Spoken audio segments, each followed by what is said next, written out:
nanjye mbashimira mwebwe mwese mudahwema kudukurikira umunsi ku munsi. None tariki 23 Ukuboza turahimbaza umutagatifu Yohani wa Keti cyangwa John of Keti. Yohani yavukiye muri Polonye. Arangije amashuri ya kaminuza i Cracovia. Nibwo yahawe ubusaseridoti nyuma umwarimu w'icyamamare wa filozofiya na teolojiya. Muri kumwe na Dusenge Gilbert. Naho mu kanya.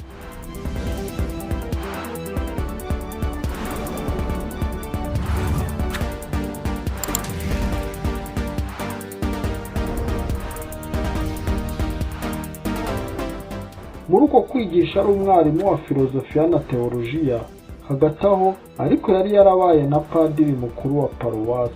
Mu mirimo ye yo kwigisha, Yohani yarangwaga n'ubumenyi buhanitse ariko cyane cyane akarangwa n'urukundo, dore ko yakundaga abakene. Urwo rukundo kandi akanarukomora ahanini ku rukundo ruhebuje yakundaga Nyagasani Yezu Kristo, ko yigeze no gufata inzira ajya gusura ahantu hatagatifu Yezu yabaye naho yapfiriye.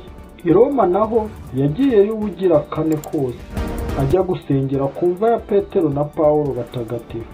Yohani Keti yitabye Imana ari umukambwe w'imyaka 83. Mwari kumwe na Dusenge Gilbert.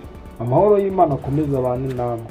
Mboneraho no kwifuriza umunsi mwiza mwebwe mwese muhimbaza umutagatifu John of Keti, mutagatifu Yohani wa Keti cyangwa John of Keti.